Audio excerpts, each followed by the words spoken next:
میں آپ حضرات کو آج وہ عمل بتا رہا ہوں، اللہ بولو وہ عمل اگر آپ اپنی زندگی کا حصہ بنا لیتے ہیں، اپنے معمولات میں شامل کر لیتے ہیں، تو آج اگر آپ کے اوپر نظر نہیں بھی ہے تو کل نظر ہو جائے گی۔ آج نظر نہیں ہے تو کل نظر ہو جائے گی، اور جب آپ مکمل میری بات سنیں گے پھر آپ کو معلوم ہوگا کہ جس ہستی کی میرے اوپر نظر ہو جائے گی، پھر اس نظر کے بعد میں کسی نظر کا محتاج نہیں رہ جاؤں گا۔ بات سمجھ آئیے کہ نہیں آئی؟ جو عمل میں بتانے جا رہا ہوں وہ عمل آپ حضرات یقین کامل کے ساتھ کرتے ہیں اور پوری بات سنیں گے تو آپ کو یہ بات معلوم ہو جائے گی کہ اگر اس ہستی کی میرے پہ نظر ہو گئی تو پھر میں کسی اور کی نظر کا محتاج نہیں رہ جاؤں۔ حضور علیہ الصلوۃ والسلام نے جہاد کے فضائل کو بیان کیا، جہاد کے فضائل کو، اس کی فضیلت کو بیان کیا۔ جب حضور علیہ الصلوۃ والسلام مسجد نبی شریف کے اندر جہاد کے موضوع پہ کلام کر رہے تھے، اس کے فضائل کو بیان کر رہے تھے، فضیلت کو بیان کر رہے تھے، خاتون جنت حضرت سیدہ فاطمہ الزہرا رضی اللہ تعالی عنہا بھی یہ کلام رسول کریم کا سن رہی تھی، کملی والے کا یہ کلام سن رہی تھی۔ جب محفل برخاست ہوئی تو خاتون جنت حضور علیہ الصلوۃ والسلام کی بارگاہ میں حاضر ہوئی۔ تو جو ہے سیدہ فاطمہ الزہرا رضی اللہ تعالی عنہا حضور علیہ الصلوۃ والسلام کی بارگاہ میں حاضر ہوئی اور آ کر عرض کرنے لگی کہ یا رسول اللہ مجھے بھی اجازت دیں، میں بھی جہاد میں جانا چاہتی ہوں، مجھے بھی اجازت عنایت فرمائیں کہ میں بھی جہاد میں شریک ہونا چاہتی ہوں۔ اللہ والو یہاں سے بات اب سننی ہے۔ جب خاتون جنت نے خواہش کا اظہار کیا کہ میں بھی جہاد میں جانا چاہتی ہوں تو اللہ کے نبی علیہ الصلوۃ والسلام نے ارشاد فرمایا کہ میں آپ کو کوئی ایسا عمل نہ بتاؤں جس کا اتنا اجر و ثواب ہو کہ گھر بیٹھے ہی آپ اللہ کی رحمت کو سمیٹ لیں، اور کوئی بھی ایماندار مرد ہے یا عورت ہے، یعنی اہل ایمان میں مرد ہے عورت ہے، جو بھی یہ عمل کرے اس کو ایسا اجر و ثواب ملے کہ اس کو جہاد میں بھی نہ جانا پڑے اور گھر بیٹھے ہی وہ رب کی رحمت کو لوٹ لے۔ تو خاتون جنت نے فرمایا کہ یا رسول اللہ مجھے ضرور بتائیں، مجھے ضرور بتائیں۔ اب آپ سنیں، اللہ کے نبی علیہ الصلوۃ والسلام نے ارشاد فرمایا کہ جس نے وتر پڑھے، یعنی وتر کی نماز پڑھی، عشاء کی نماز فرض نماز پڑھ لی، اس کے بعد وتر کی نماز 3 رکعت نماز ہم حنفی مسلک میں پڑھتے ہیں، وتر کی نماز پڑھ کے آپ فارغ ہو گئے، یعنی آپ نے سلام پھیر دیا دونوں طرف، آپ کی نماز عشاء کی مکمل ہو گئی۔ اب آپ نے کسی سے کلام کرنے سے پہلے یا اٹھنے سے پہلے 2 سجدے کرنے ہیں۔ کتنے سجدے کرنے ہیں؟ 2۔ یہ جو 2 سجدے کرنے ہیں ان کے لیے دوبارہ اٹھنا نہیں ہے، نہ کوئی نیت کرنی ہے، نہ ان کے لیے کوئی قیام کرنا ہے، نہ رکوع کرنا ہے، کوئی اس میں نہیں ہے۔ جب جو ہی آپ نے وتر پڑھ لیے یعنی سلام پھیر لیا، فارغ ہو گئے، دوبارہ آپ سجدے میں چلے جائیں گے، اللہ اکبر، سجدے میں چلے گئے۔ سجدے میں جا کے اللہ کے نبی علیہ الصلوۃ والسلام نے ارشاد فرمایا کہ رب کی تسبیح کو بیان کر رہا ہے۔ کیا کرنا ہے؟ اللہ کی تسبیح کو بیان کرنا ہے۔ خاتون جنت نے پوچھا کہ یا رسول اللہ وہ کون سی تسبیح ہے جو وتر کی نماز کے بعد جو اضافی سجدہ کرنا ہے اس سجدے میں جو جا کے پڑھنی ہے؟ تو اللہ کے نبی علیہ الصلوۃ والسلام نے فرمایا کہ جب تو وتر کی نماز پڑھ لے پھر تو دوبارہ سجدہ کر، اللہ اکبر۔ اب سجدے میں چلے گئے، اب پڑھ سبوح قدوس ربنا ورب الملائکۃ والروح، سبوح قدوس ربنا ورب الملائکۃ والروح، سبوح قدوس ربنا ورب الملائکۃ والروح۔ یہ تسبیح کو تو نے 5 بار پڑھنا ہے۔ کتنی بار؟ 5 بار۔ پہلی بار سجدے میں گئے، اللہ اکبر، سبوح قدوس ربنا ورب الملائکۃ والروح، سبوح قدوس ربنا ورب الملائکۃ والروح۔ یوں 5 بار آپ نے پڑھنا ہے، پھر اٹھ کے اللہ اکبر، پھر دوسرا سجدہ کرنا ہے، پھر 5 بار پڑھنا ہے۔ 2 سجدوں میں کتنی بار یہ تسبیح پڑھی جائے گی؟ 10 بار، یعنی 5 بار پہلے سجدے میں اور 5 بار دوسرے سجدے میں۔ اللہ کے نبی علیہ الصلوۃ والسلام نے ارشاد فرمایا کہ جو وتر کی نماز کے بعد یوں 2 سجدے اللہ کو کرے گا، اضافی 2 سجدے کرے گا، ابھی سجدے سے سر نہیں اٹھائے گا، اللہ سارے گناہوں کو معاف کر دے گا۔ سارے گناہوں کو معاف کر دے گا۔ اگر یہ عمل کر کے وہ سو گیا اور اسی رات کو قضا آ گئی، وہ مر گیا، اللہ اس کو مقام شہادت عطا فرمائے گا۔ نہیں، ابھی مزہ نہیں آیا، ابھی مزہ نہیں آیا۔ کیوں؟ ابھی آدھی بات ہوئی ہے، ابھی آپ کے چہروں کے اوپر رونق آئی ہے، مسکراہٹ آئی ہے کہ اتنا چھوٹا سا عمل، اتنا انعام۔ نہیں، یہ تو اللہ کی رحمت کے قریب کچھ بھی نہیں ہے، یہ تو کچھ بھی نہیں ہے۔ ابھی دوسری حدیث سنیں گے، ابھی آپ کے چہرے مسکرائے ہیں پہ دل بھی مسکرائے گا کہ اتنا چھوٹا سا عمل ہے، اور ہم یہ کہتے ہیں کہ ہم اللہ والوں کو نہیں مانتے، پیروں فقیروں کو نہیں مانتے۔ سنو پھر پیروں فقیروں سے کیا مل رہا ہے، پیروں فقیروں سے کیا مل رہا ہے۔ اگر اس در پہ آئے ہو تو کیا لے کر جا رہے ہو؟ اب یہ ایک عمل ہے جو میں نے ابھی بتایا، حدیث کا جو لب لباب ہے، مفہوم ہے۔ صلاۃ الوتر کے اندر دوسری حدیث ہے جو اس کے ساتھ ہے۔ اللہ کے نبی علیہ الصلوۃ والسلام نے ارشاد فرمایا کہ جس نے وتر کی نماز پڑھنے کے بعد 2 سجدے اضافی کیے، کیسے؟ اللہ اکبر، سبوح قدوس ربنا ورب الملائکۃ والروح، سبوح قدوس ربنا ورب الملائکۃ والروح، سبوح قدوس ربنا ورب الملائکۃ والروح۔ کتنی بار؟ 5 بار، 5 بار پڑھا، اللہ اکبر۔ اب یہاں بیٹھ گئے، پہلے جو میں نے حدیث بیان کی اس میں کیا تھا؟ دوبارہ سجدے میں چلے جانا تھا۔ اس حدیث میں کیا سجدے میں نہیں جانا۔ جب آپ یہاں بیٹھ گئے، جن 2 سجدوں کے درمیان میں جو وقف کیا اس میں آپ پڑھیں گے بسم اللہ الرحمن الرحیم، اللہ لا الہ الا هو الحی القیوم لا تأخذه سنة ولا نوم له ما في السماوات وما في الارض من ذا الذی یشفع عنده الا باذنه يعلم ما بین ایدیہم وما خلفهم ولا يحیطون بشیء من علمه الا بما شاء وسع کرسیہ السماوات والارض ولا یعوده حفظهما وهو العلی العظیم۔ یعنی 2 سجدوں کے درمیان آیت الکرسی پڑھنی ہے، پھر دوسرا سجدہ کرنا ہے۔ پہلے میں نے جو عمل بتایا اس میں آیت الکرسی کا ذکر نہیں تھا، وہ 2 محض سجدے تھے۔ اللہ اکبر 5 بار تسبیح، پھر اللہ اکبر 5 بار تسبیح، خلاص۔ اس کے اوپر کتنے انعام تھے کہ سجدے سے سر نہیں اٹھائیں گے اللہ سارے گناہوں کو معاف کر دے گا۔ اور دوسری بشارت اللہ کے نبی علیہ الصلوۃ والسلام نے یہ دی تھی، اگر اس رات مر گئے تو اللہ مقام شہادت عطا فرمائے گا۔ یہ جو دوسری حدیث کے ساتھ ملاتی ہے، جس طرح عمل میں کرتا ہوں، اب یہ سنیں۔ پہلے آپ بدر کی نماز، اپنی عشاء کی نماز مکمل کریں گے، بیٹھے بیٹھے آپ سجدے میں جائیں گے، اللہ اکبر سبوح قدوس ربنا ورب الملائکۃ والروح، کتنی بار؟ 5 بار۔ سجدے سے اٹھیں گے بسم اللہ الرحمن الرحیم، اللہ لا الہ الا هو الحی القیوم، 1 بار آیت الکرسی۔ دوبارہ سجدے میں جائیں گے، اللہ اکبر سبوح قدوس ربنا ورب الملائکۃ والروح، خلاص عمل مکمل ہو گیا۔ اب ان دونوں حدیثوں کو ملا کے جو یہ عمل بنا ہے، اب اس کو آپ دوبارہ سنیں۔ اللہ کے نبی علیہ الصلوۃ والسلام نے ارشاد فرمایا جو یوں عمل کرے گا، پہلا انعام، سجدے سے سر نہیں اٹھاؤ گے اللہ سارے گناہ معاف کر دے گا۔ اگر اسی رات مر گئے، اسی رات قضا آ گئی، موت آ گئی، مر گئے، اللہ کیا عطا فرمائے گا؟ مقام شہادت۔ تیسرا، اگر یہ عمل رات کو وتر کی نماز کے بعد کیا تو اللہ کے نبی علیہ الصلوۃ والسلام نے ارشاد فرمایا کہ اے فاطمہ، اللہ اس کو 1000 مقبول حج کا ثواب عطا فرمائے گا۔ میں نے کہا تھا ابھی آپ کے چہرے مسکرا رہے ہیں، پھر دل بھی مسکرائے گا کہ 1000 مقبول حج کا ثواب عطا فرمائے گا، 1000 مقبول حج کا۔ پھر اللہ کے نبی علیہ الصلوۃ والسلام نے چوتھی بشارت دی کہ جس نے یہ عمل کیا اس کو اللہ 1000 مقبول عمرے کا ثواب عطا فرمائے گا۔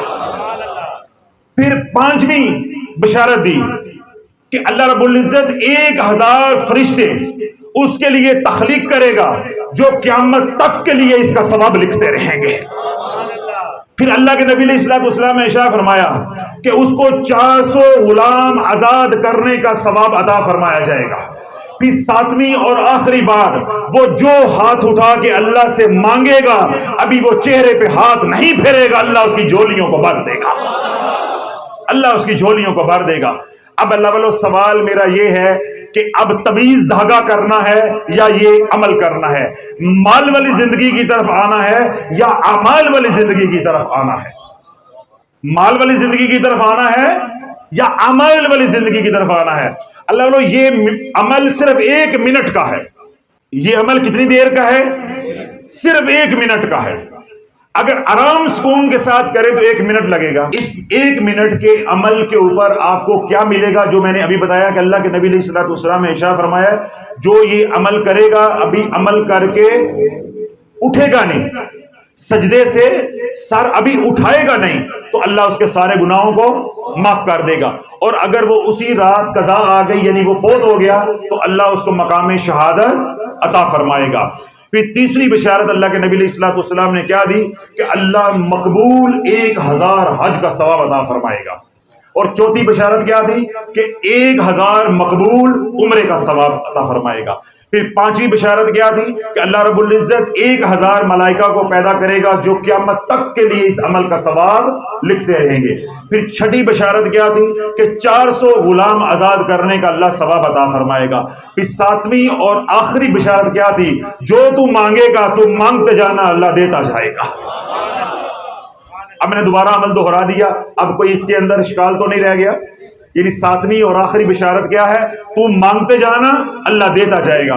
تو میں نے یہ بات اللہ والوں کہی تھی کہ اب مجھے بتاؤ کہ مال والی زندگی کی طرف جانا ہے یا اعمال والی زندگی کی طرف آنا ہے. جب اعمال والی زندگی کی طرف آ جاؤ گے اللہ والوں مال تو ویسے ہی مل جائے گا، پھر مال تو ویسے ہی مل جائے گا. اب مجھے بتائیں کہ یہ عمل کرتے ہوئے کتنا وقت لگتا ہے؟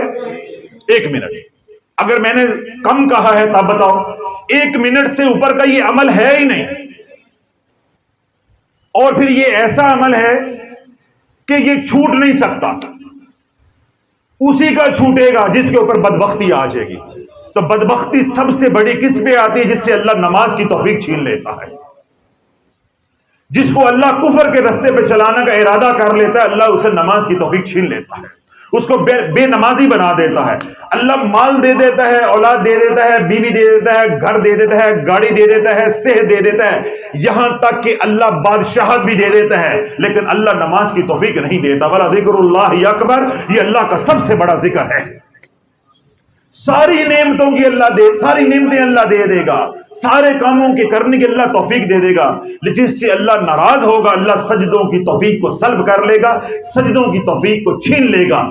جو نماز نہیں پڑھ رہا سمجھ لو کہ اس کی بدبختی کے دن آگے ہیں. اس کا نام اللہ نے بدبختوں میں لکھ دیا ہے، اس لیے یہ بے نمازی ہو گیا. اس لیے میرے شہر میں تو فرمایا کرتے تھے کہ کسی بندے کو آپ اللہ کا ذکر کرتے دیکھو، جب آپ دیکھیں وہ تسبیح ہاتھ میں ہے، کوئی نہ کوئی پڑھ رہا ہے، کوئی تسبیح پڑھ رہا ہے، اللہ اکبر، سبحان اللہ، الحمدللہ، کچھ بھی پڑھ رہا ہے. جب آپ کسی بندے کو ہر پر اللہ کا ذکر کرتے دیکھو تو سمجھ جاؤ اس بندے کا ذکر اللہ کر رہا ہے. میرا خیال نقطہ سمجھ نہیں آیا آپ کو؟ آ گیا ہے؟ کسی بندے کو آپ اللہ کا ہر پل ذکر کرتے دیکھو تو سمجھ جاؤ کہ اللہ اس کا ذکر کر رہا ہے. کیوں؟ جب تک اللہ بندے کو یاد نہیں کرتا، بندے کی اوقات نہیں کہ اللہ کو یاد کرے. اللہ پہلے رحمت کی تجلی ڈالتا ہے تو بندہ متوجہ ہوتا ہے. سورج کی کرنیں ہمارے آنکھوں میں پڑتی ہیں تو ہم سورج کی طرف متوجہ ہوتے ہیں. روشنی ہماری آنکھوں میں پڑتی ہے تو ہم ادھر متوجہ ہوتے ہیں. اگر تب بھی بات سمجھ نہیں آئی، جب آپ بائک چلا رہے ہوتے ہیں، گاڑی چلا رہے ہوتے ہیں روڈ کے اوپر، سامنے والی گاڑی آ رہی ہے تو اس کی لائٹ آپ کی آنکھوں میں پڑتی ہے، آپ اس گاڑی والی کی طرف متوجہ ہوتے ہیں. تو جب تک اس کی روشنی آپ کی آنکھوں میں نہیں پڑی تھی آپ متوجہ تھے، تو وہ تو نور ہے، وہ تو نور ہے. تو جب اللہ رب العزت کی تجلی انسان پہ پڑتی ہے تو وہ اس کا ذکر کر اٹھتا ہے، بولنا شروع کرتا، اللہ اللہ، سبحان اللہ، الحمدللہ، اللہ اکبر، جو بھی اس کو اللہ توفیق دے دیتے. اس لیے میرے شہر مطابق دوسری بات فرماتے تھے، اگر کسی بندے کو دیکھو اس کا حال حوال پوچھو، اس کی ہر بات کے اندر شکر ہو، وہ اللہ کی رضا پہ راضی ہو، یعنی اس کی زبان پہ کوئی ناشکری نہ ہو. آپ حال پوچھیں، گھر کا کیا حال ہے، کاروبار کا کیا حال ہے، وہ مطمئن ہو تو سمجھ لو کہ وہ راضی نہیں، اللہ اس سے راضی ہے، اللہ اس سے راضی ہے. جب بندے سے اللہ راضی ہو جاتا ہے اس کی زبان پہ شکر آ جاتا ہے، اور جب اللہ کسی بندے کا ذکر کرتا ہے اس بندے کی زبان پہ اللہ کا ذکر آ جاتا ہے. اور جب کسی بندے سے اللہ راضی ہو جاتا ہے اور اس بندے کو اللہ اپنا بنانا چاہتا ہے، اس کو اپنا قرب، اپنی معرفت، اپنی محبت اور پھر اپنے در کی فقیری عطا کرنا چاہتا ہے، اللہ اس کو سجدوں کی توفیق عطا فرما دیتا ہے، اس کو سجدوں کی توفیق عطا فرما دیتا ہے۔ پھر اگلی بات کھولوں گا تو آپ ناراض ہو جائیں کہ حضرت صاحب سخت فکرے بول رہے ہیں۔ جس سے اللہ روٹھ جاتا ہے، جس کے بختوں میں بدبختی لکھ دیتے ہیں، جس کے نصیبوں میں اللہ روڑے ڈال دیتا ہے، اس سے سجدوں کی توفیق کو سلب کر لیتا ہے، اس سے سجدے کرنے نصیب نہیں ہوتے۔ کوئی شخص نماز پڑھ رہا ہے تو دیکھ کر کہو کہ یہ اللہ کی بارگاہ میں مقبول ہو گیا ہے، یہ اللہ کی بارگاہ میں مقبول ہو گیا ہے۔ آپ خود ہیں، آپ کی بیوی ہے، آپ کا بیٹا ہے، آپ کا رشتہ دار ہے، آپ کا ہمسایہ ہے، کوئی بھی شخص ہے، اس کو نماز پڑھتے دیکھتے ہو تو سمجھ جاؤ کہ اللہ اب اس کو پاک کرنے پہ آ گیا ہے، اللہ اس کو کیا کرنے پہ آ گیا؟ پاک کرنے پہ۔ ان الصلاۃ تنہی عن الفحشاء والمنکر، نماز بے شک برے کاموں اور بے حیائی کے کاموں سے، فحاشی کے کاموں سے روکتی ہے۔ تو اللہ جو نماز پڑھنا شروع ہو گیا، اللہ نے ارادہ کر لیا ہے کہ اس کے ظاہر کو بھی میں نے پاک کر دینا ہے، اس کے باطن کو بھی میں نے پاک کر دینا ہے۔ تو جس کا ظاہر بھی ناپاک، جس کا باطن بھی ناپاک کرنے پہ اللہ آ جاتا ہے، اللہ سجدوں کی توفیق سلب کر لیتا ہے۔ تو میں نے کیا کہا کہ سجدوں کی توفیق اسے ہی نہیں ہوگی جس کے نصیب میں اللہ نے بدبختی لکھ دی ہے۔ تو اگر آپ کو نماز پڑھنے کی توفیق ہے تو اس عمل کی چھٹی ہو ہی نہیں سکتی۔ جب بھی وتر پڑھے، روزانہ پڑھے گے انشاءاللہ، جب بھی وتر پڑھے، گھر میں نماز پڑھی ہے یا بقیہ نماز گھر میں پڑھی ہے، سفر میں ہے، جہاں کبھی پڑھی ہے، اپنے دفتر میں پڑھی ہے، اپنے کاروبار کی جگہ پہ پڑھی ہے، جب وتر کی نماز پڑھی، سلام پھیر لیا، فارغ ہو گئے، 2 سجدے کریں گے۔ پہلے سجدے میں جا کے کیا پڑھیں گے؟ تسبیح، سبوح قدوس ربنا ورب الملائکۃ والروح 5 بار۔ پھر دوسرے سجدے میں جانے سے پہلے 1 بار آیت الکرسی، پھر دوسرا سجدہ کریں گے، اس میں کیا پڑھیں گے؟ سبوح قدوس ربنا ورب الملائکۃ والروح۔ اس پہ جو ملے گا وہ میں نے تفصیل کے ساتھ بار بار دہرا دیا ہے کہ کیا انعامات ملیں گے۔ پھر اللہ والوں، مانگنا آپ کا کام ہے، سکھانا فقیر کا کام تھا، میں نے پسینہ نکال کے آپ کو سکھا دیا ہے کہ اللہ کی رحمت جو بن پہ ہوگی، اللہ نے تیرے نبی کے ساتھ وعدہ کیا ہے اور تیرے نبی نے تیرے تک یہ بشارت پہنچائی ہے کہ تو مانگتے جانا، اللہ دیتا جائے گا۔ پھر تو مانگنا، یا اللہ میرے گھر میں جادو ہے، میں جادو سے برباد ہو گیا ہوں، یا اللہ یہ جادو کو دور کر دے۔ تیرے گھر میں بیماری ہے، تو اللہ کے سامنے ہاتھ پھیلانا، یا اللہ میری بیوی بیمار ہے، میرا بیٹا بیمار ہے، میرا فلاں بیمار ہے، اے اللہ میرے گھر سے بیماریاں نکال دے۔ تیرے گھر میں لڑائی جھگڑے ہیں، اللہ کے سامنے جھولی پھیلانا، یا اللہ بیٹے بچے آپس میں لڑتے ہیں، اولاد آپس میں لڑتی ہے، اے اللہ میرے سے دیکھا نہیں جاتا، رات کھانا بنا ہوتا ہے، کھانا نصیب نہیں ہوتا، اے اللہ میرے گھر میں لڑائیاں نکال دے اور میرے گھر میں خوشیاں ڈال دے۔ بیٹیوں کے رشتے نہیں ہو رہے، اللہ سے مانگے۔ بیٹے ہیں، پڑھ لکھ گئے ہیں، ڈگری ہے، کاروبار نہیں ہے، نوکری نہیں ہے، ملازمت نہیں ہے، اللہ سے مانگے۔ جو بھی زندگی کے مسائل ہیں ان کو کس سے مانگنا ہے؟ عامل سے جا کر۔ کس سے مانگنا ہے؟ وہ عامل جو طویل لکھ کے دیتے ہیں نا، ان کے پاس جا کے مانگنا ہے، اللہ سے مانگنا ہے، اللہ سے مانگنا ہے۔